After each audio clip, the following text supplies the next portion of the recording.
So hello guys, welcome to my channel Bratati's Brata Katha. আগে আমি চুলটা বেঁধে নিই। যাই হোক, তো আমি ব্রততি ব্যানার্জি নিয়ে চলে এসেছি একটা ভিডিও, যেটাতে আজকে দেখাবো যে আমাদের ঠাকুর ঘরটা সাজানোটা কীভাবে আমি কমপ্লিট করেছি গাইস।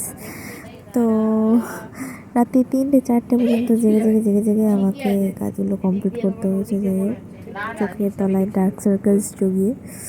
তো এখানটাতে আমরা ঠাকুরের পিছনের এই মানে মা কালীর পিছনের ব্যাকগ্রাউন্ডটা করার চেষ্টা করছিলাম, মানে সাজানোর চেষ্টা করছিলাম। তো দুপুরবেলা সাদা পেপারটা আমি মেরেই রেখেছিলাম, যেহেতু আমার বাড়ি টিনের। তো সেখানটার উপরটায় লাল কালার তো অত নেই যে অনেক লাল কালার দিয়ে আমি কাজটা করতে পারবো, তাই বলে একটা মার্বেল পেপার কিনে নিয়েছিলাম কাজ থেকে বাড়ি আসার পরে। এখানটাতে আমার মা দেখানোর চেষ্টা করছিলো যে এখানটাতে ডিজাইনটা একটু ভুল হয়েছে, জাস্ট বিকজ উনি ওই কোণা দিয়ে দেখে উনি বুঝছিল যে যেটা একটু বেঁকা লাগছে। তো ওটা নিয়ে উনি দীর্ঘ আধ ঘন্টা ধরে আমাকে বোঝানোর চেষ্টা করলো, যেটা আমি বুঝতে পারলাম না। উনি এসে ওটা আমাকে আবারও দেখালো, আরে এটা ওরকম না, তুই যেটা ভাবছিস। উনি গোলও আঁকতে পারে না, উনি ওটা বলে আর কি যে আমি গোলও আঁকতে পারি না, কিন্তু আমি বোঝাতে খুব ভালো পারি আর কি। তো উনি ভালোভাবে মানুষকে খুব সুন্দর বোঝাতে পারে। যাই হোক, তো উনি বোঝানোর পরে আমি রিয়েলাইজ করলাম যে সত্যি ওটা বেঁকা আছে। আমার দিদির ছেলেকে বললাম, তুই এটা ধর, আমি একটু আটাটা মেরে এটা সাটিয়ে দিই মার পিছনটাতে। তো এখানটায় ওইটাও আমি সাটানোর কাজটা করে নিয়েছি। ও হ্যাবলার মতো তাকিয়ে আছে, কেন বুঝতে পারলাম না। যাই হোক, তো আমার বাবা অলরেডি ওই কাজটা সেরেই রেখেছিল মায়ের মূর্তির আগে, মানে বিসর্জনের আগের যে ক্রিয়াটি করতে হয় আর কি। তার জন্যই আমি ছুঁয়ে ছায়ে কাজ করেছি আর কি। অনেকেই জাজ করবে আমাকে যে ঠাকুরের আশেপাশে গায়ে লাগছে, পা লাগছে, তো এটা কেন তুমি করছো। তো অ্যাকচুয়ালি আমাদের ঘর তখন অলরেডি অন্য জায়গায়, মানে ওনাকে পোর্ট করে দেওয়া হয়েছিল আর কি, যে একটা লক্ষ্মীর ঘটের মধ্যেই ওনাকে মানে সব ঠাকুর ঠাকুর টুকুর আর কি এক জায়গায় করে দেওয়া হয়েছিলো। সেটা আমার বাবা করে দিয়েছিলো জাস্ট বিকজ আমরা ব্রাহ্মণ। তো এখানটায় লাল কালারের কাপড়টা, এই পেপারটা সাজানো হয়ে গেছে। তো এখানটাতে এবারে আমি ডিজাইন সিলেক্ট করার পরে ফাইনালি জিনিসপত্র নিয়ে বসে পড়লাম। আমি এখানটাতে কৌটোটা খুলতে পারছিলাম না। তো দীর্ঘ অনেকক্ষণ চেষ্টার পরে ফাইনালি কীভাবে আঁকাআঁকি করবো না করবো, কিন্তু পয়েন্টিং করে নেওয়ার পরে এখানে কাজ শুরু করলাম আমি। তো এখানটাতে আমার দিদিও চলে এসেছে, মানে আমার বড়দি। উনিও যেহেতু ব্লগার, উনিও একটা ভিডিও করছিল যে আমি কীভাবে কাজগুলো কমপ্লিট করেছি আর কি। তো তারপরে আমি আবার আমার কাজে লেগে গেলাম। খাওয়া দাওয়া ছেড়ে আমি ওটা নিয়েই বসে পড়েছি, মানে দাঁড়িয়ে পড়েছি আর কি। ছোটো এখানটাতে অনেক সূক্ষ্ম কাজই ছিল, যেগুলো আমাকে খুব সন্তর্পণে কাজগুলো করতে হয়েছে, কারণ সরু ডিজাইনের কাজ ছিল আর কি। তো এখানটাতে তারপরে উনি বললো যে একটু রেস্ট নিয়ে আমাকে একটু মেহেন্দি করে দে। তাই ওনার মেহেন্দির কাজটা নিয়ে বসে পড়েছিলাম। তখন রাত্রির 2:30 বাজে, তখন আমি ওনার হাতে মেহেন্দি করলাম। তো নিজে সাজানোর জন্য তো নিজেকে সাজানোর কোনো প্রিপারেশন তো আমি নিইনি বলতে গেলে প্রথম কটা দিন, কারণ আমি টাইম পাইনি সেভাবে। পড়িয়ে বাড়ি এসে কাজে লেগে গেছি। এখানটাতে আমি দেখাচ্ছিলাম যে কতটা কাজ হয়েছে না হয়েছে, কতটা করতে পেরেছি, এখনও কতটা বাকি আছে। তো এগুলো আমরা দেখাচ্ছিলাম। 2:30 বেজে গেছে, এখনও রেডি করতে পারিনি, খুব ঘুম পাচ্ছে। সত্যি কথা বলতে আমি খুব দুঃখিত যে আমাদের মা চেঞ্জ হয়ে যাচ্ছে। তো ওই মোমেন্টটাতে আমার খুব দুঃখই হচ্ছিলো যে পরে আমাদের এই মা আর আমাদের কাছে থাকবেন না, আমাদের এই মায়ের পরিবর্তন হয়ে যাচ্ছে। তো যেমনি দুঃখ হচ্ছিলো তেমনি আনন্দও হচ্ছিলো যে নতুন যিনি আসছেন উনি খুবই সুন্দর দেখতে। তো সেটা নিয়ে আমি খুব বক্তব্য পেশ করছিলাম আর কি। রাত্রি 3টে তখন অলরেডি বেজে গেছে, কারণ 2:42 বাজে ঘড়িতে। তো আমার দিদির অলরেডি মেহেন্দি করা হয়ে গেছে হাতে। ওনার মেহেন্দিটা আমি বললাম, তোমার মেহেন্দিটা দেখিয়ে দাও। তো এই কাজটিও সম্পূর্ণ আমার হাতের কাজ।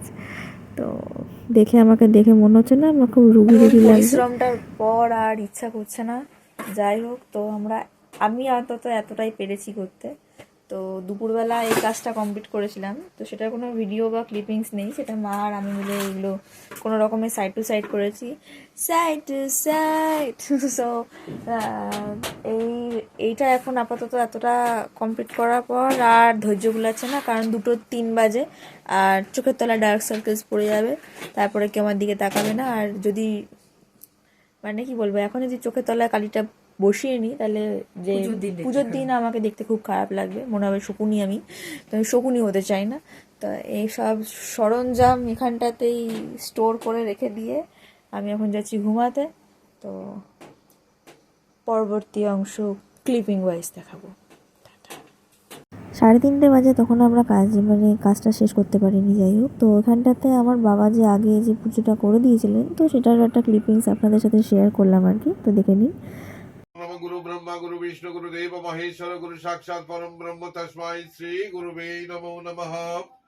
তো তারপরে আবারও আমার একটা ক্লিপিংস যে আমি কাজবাজ করছি, ঠান্ডা লাগছিল বিশাল তখন, মানে বডিতে নেই এনার্জি, খাওয়া নেই পেটে, সারাদিন ধকল মানে যাচ্ছে। তাই আমার পরিস্থিতি ওই নিয়েও আমাকে করতে হয়েছে, জাস্ট বিকজ আমার বাড়ির পুজো, আমি খাটবো না তা তো হতে পারে না। না, গোছানো থেকে শুরু করে মানে গোছানো, পরিষ্কার করা, সুন্দর করে সাজানো, সবই আমাকে কম কম বেশি করতে হয়েছে। তো এখানটাতে আমি আঙুল দিয়ে কাজগুলো করছিলাম, মানে ব্রাশ দিয়ে করতে আমার ধৈর্য খারাপ হচ্ছিল আর কি। তো তারপরে সকালবেলা আমাদের মাকে বাইরে বার করা হয়েছে, জাস্ট বিকজ আমাদের বাইরে পুকুর বা সংস্কার করার মতো কোনো পরিস্থিতি ছিল না। তো সেটার জন্য আমাদের বাড়িতে পাম্প চলে, আমাদের বাড়ি আমাদের মাকে ভাসান দেওয়া হয়েছে আর কি। তো এখানটাতে আমার দিদি এই কাজটি সম্পূর্ণ করেছে। তো এখানটায় আমি একটু ভিডিও করার চেষ্টা করছিলাম। তো তখন আমাদের কান্না পেয়ে গেছে, যে কি খারাপ লাগছে যে উনি মানে এতদিন ছিলেন আমাদের বাড়িতে, 3 বছর জলটা আসছে নেই। কিন্তু সেই জলটা যে তো পড়ে যাওয়া যাবো যে অলরেডি আমার চোখ দিয়ে জল বেরিয়ে গেছিল। মানে নেহাত ব্লগিং করি, অনেক কিছু ভিডিও আপলোড করি বলে ভিডিওটা করছি, কিন্তু মন থেকে বোঝা যায় যে কতটা খারাপ লাগে জিনিসগুলো।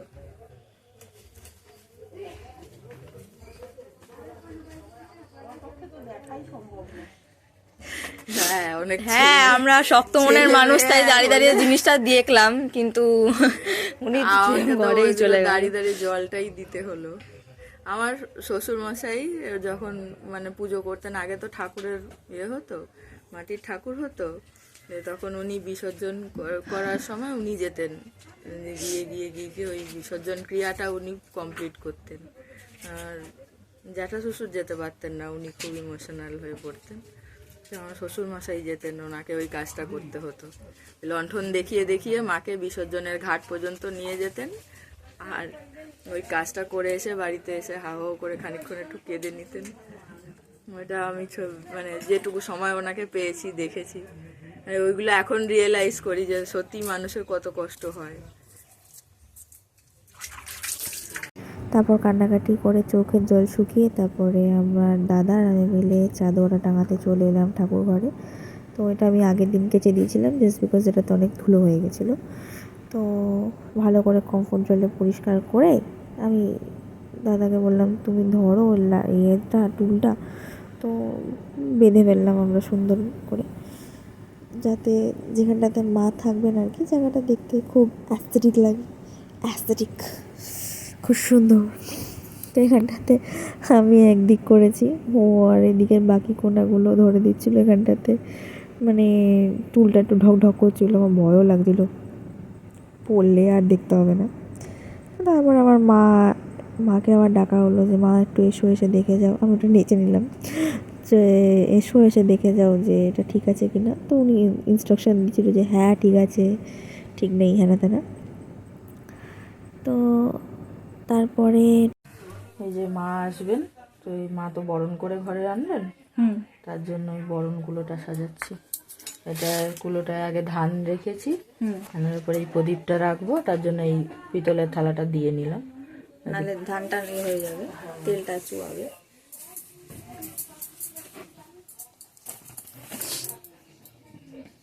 আমরা দুজনেই তো একসাথে ফিরবো, এগুলো কম বেশি করে রাখবি, আর এটা কাছাকাছি রাখবি, এটা মায়ের মাথায় তখন দিয়ে নেবো, কারণ যদি চুল তখন না থাকে নাড়া লাগবে, ভালো লাগবে না। আর কি রাখবো চেষ্টা করছি, ফুলটা রাখো, ফুলটা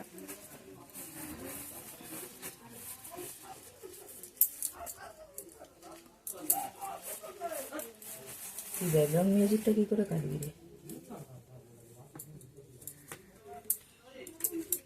তারপরেই আমি আর আমার দাদা চলে গেলাম মার্বেলটা আনতে, যেখানটাতে আমাদের মাকে বসানো হবে।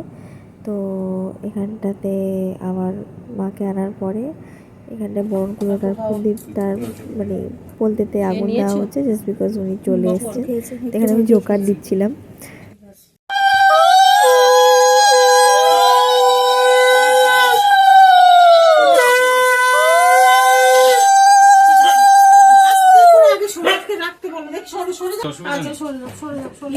উনি আগে রাখবে, তারপর এটা রাখবে।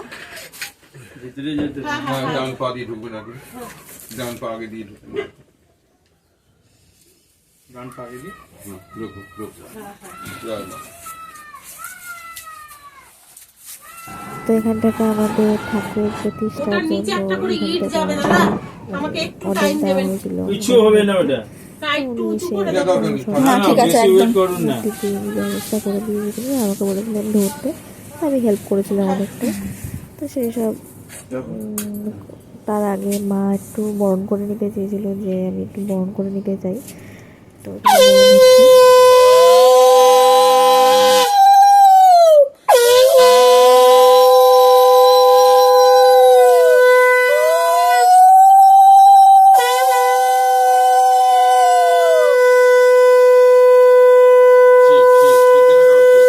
শিবকে থাকাও, সদাশিব সদাশিব।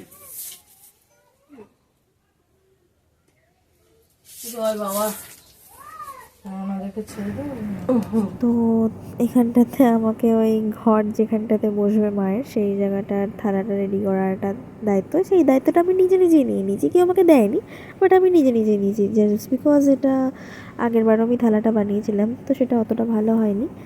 তো এটির একটা শর্ট ভিডিও বলতে গেলে আরেকটি ইউটিউবে আপলোড করা আছে, চাইলে আপনারা ওখান থেকে চেক আউট করতে পারেন। তো এই কাজটি সম্পূর্ণ আমি বসে বসে 10 মিনিটে কমপ্লিট করেছিলাম, কারণ অতটা আমার হাতে সময় ছিল না কোনো রকমের। তো এখানটাতে একটু ভুলচুক হয়েছে, সেগুলো আমাকে ঠিক করতেও মিনিমাম 1 থেকে 2 মিনিট টাইম লেগেছে, কারণ মাথাতে আইডিয়া থাকে আর ছোটাপট ব্রাশে হাত চলে আসলেই ওটা বেরিয়ে আসে, ওটা নিয়ে আমার কোনো সমস্যা নেই, কোনো দিনই সেই সমস্যাটা হতো না। তো এখানটাতে আমার কাজটা হয়ে গেল। এখানে মাকে বসানো হবে, মায়ের ঘরটিকে বসানো হবে। তো এখানটাতে পরের দিন ভোগের রান্না শুরু হয়ে গেছে। তো ভোগেতে মা তো অত কাজ করতে পারেনি, কারণ উনি ঠাকুর দিকে সামলাচ্ছিলেন। তো এখানে আমার বোনটি পায়েসের প্রিপারেশন করছিল। তো এখানে পায়েসের জন্য মানে একটা ছোটো ক্লিপিংস নিতে বলেছিল, তো সেটা নিয়েছিলাম। তো এখানটাতে চাটনির প্রিপারেশনের সময় যখন চাটনি বানানো হচ্ছিল, তারপরে ভাজা যত রকমের ভাজা হয় সেই ভাজাগুলো ভাজছিল, তো সেইগুলোর একটা ভিডিওর একটা ক্লিপিং নিতে বলা হয়েছিল আমাকে। তো সেইগুলোর ক্লিপিং ওয়াইজ এখানটাতে রান্নার ভোগের একটুখানি কী বলবো, কী রান্না হয়েছিল সেটাও আপনাদের সাথে শেয়ার হয়ে গেল। যাই হোক, তো এখানটাতে একজন কাকিমা এসেছিলেন, উনিও খুব হেল্প করেছেন। আমাদের পাড়ারও 2-3 জন কাকিমা এসে খুব সাহায্য করেছেন আমাদের, মানে পুজোটাতে ভোগে রান্নার জন্য। ইনি আমার ঠাকুমা, উনি ওখানটায় দাঁড়িয়ে দাঁড়িয়ে মানে সব রান্নার জন্য উনিও অনেক হেল্প করেছেন। এখানটাতে রান্নাবান্না হয়ে যাওয়ার পরে আমার দিদি ভোগ সাজাচ্ছিলেন। তো এখানটাতে সব ভোগের প্রিপারেশন চলছে, কীভাবে সাজানো হয়েছে দেখতেই পাচ্ছেন, কি সুন্দর করে এক থালা ভর্তি, একটা গোপালকে আর আরেকটা হলো মা কালীকে। তো ওখানটায় যখন দিদা মানে ঠাকুমা আর কি উনি শাক ছাড়াচ্ছিলেন, তো ওটার একটা ক্লিপিংস। ঘরে আমি আলপনা দিয়েছি, তো অত টাইম ছিল না, তাই এত ভালো করে হয়নি, বাট চেষ্টা করেছিলাম ভালো করে করার। এটা যখন উনি মানে সকালবেলা চণ্ডীপাঠে বসেছিলেন, তখন বলে যে চণ্ডীপাঠ যেখানটাতে হয় সেটার যদি কেউ মানে যেখান থেকেই হোক শুনতে পায়, তো সেটা যতদূর পর্যন্ত যে চণ্ডীপাঠের আওয়াজ গেলে তখন পুরো এলাকার মঙ্গল হয়। তাই বলে আমাদের বাড়িতে স্পিকার সেট করা হয়েছিল যাতে সবাই শুনতে পায় চণ্ডীপাঠটা।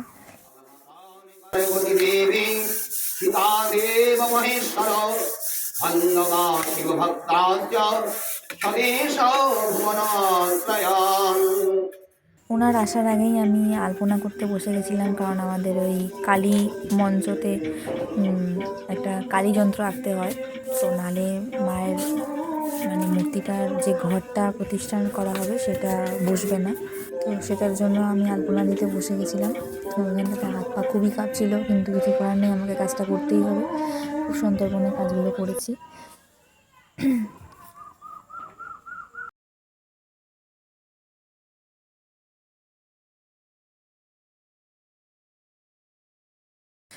এটা সন্ধেবেলা যখন সব কিছু হয়ে যাওয়ার পরে আস্তে আস্তে পুজোতে বসা হবে তখনের ক্লিপিংস। এটা মাকে সাজানো হয়েছে, এটা ভোগটা যেটা আগে দেখালাম আর কি। এটা আমার বড়দি নিয়ে আসছিলেন উনি, যে উনি সাজিয়ে গুজিয়ে নিয়ে এসে মাকে দেবেন যাতে পুজো হওয়ার সময় উনি খান। তো এখানে বাবা পাস করে দিলেন।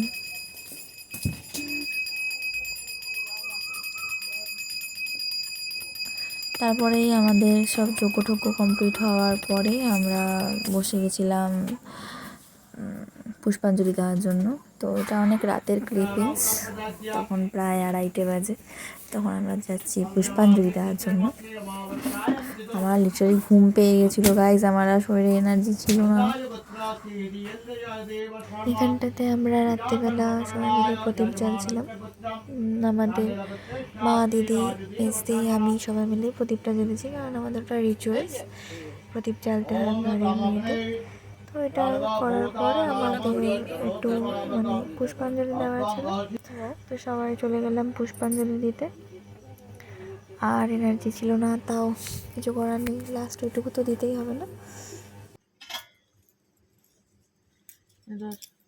একটা প্রদীপ পাত্র দিয়ে দিন, একটা ফুলগুলো দিয়ে দেবো, তাই তো এটা মজা আছে।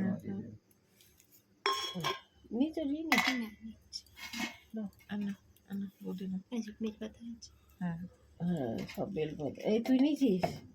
মোড়া যে জবা ফুলগুলো নামিয়েছিলে আমি দেখতে পাইনি বাবা। নিয়েছো সবাই? নমো বিষ্ণু, নমো বিষ্ণু, নমো বিষ্ণু, নম অপবিত্র পবিত্র বা সর্বাবস্থান ততঃ বিবাহ যশ্বরেত পুণ্ডরিকাক্ষ সবর্যাভ্য অভ্যন্তর শুচি নমশুচি নমশুচি নমশুচি নম মাধব মাধব বাচি নম মাধব মাধব হৃদি।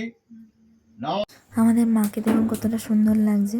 তো এখানটাতে যজ্ঞ কমপ্লিট হওয়ার পরে আমাদের টিকা দেওয়া হচ্ছিল। ওইখানটাতে আমি মেহেন্দিটা করেছিলাম নিজে নিজে, নিজের হাতে যেটুকু সময় পেয়েছি। তো আমার বেস্ট ফ্রেন্ডকেও ওখানটাতে নেমন্তন্ন করা হয়েছিল আমার বাড়িতে। তো তার ছবি একটা ছোট্ট শর্ট ভিডিও করেছিলাম। মাথাটা বিশাল গরম ছিল, কারণ আমার যেটাই আমি করতে চাইছিলাম সেটাই হচ্ছিল না। তো যাই হোক, তার মাঝখান থেকেও একটা ভিডিও করেছিলাম শর্ট, যাতে ওটা একটা রিলসে চাইতে পারি, যেটা আমি ভিডিওটা করি বাট কোনো দিনও আমি সেই রিলসটা বা সেই ক্লিপিংসটা কোনোভাবেই কোথাও পোস্ট করতে পারি না।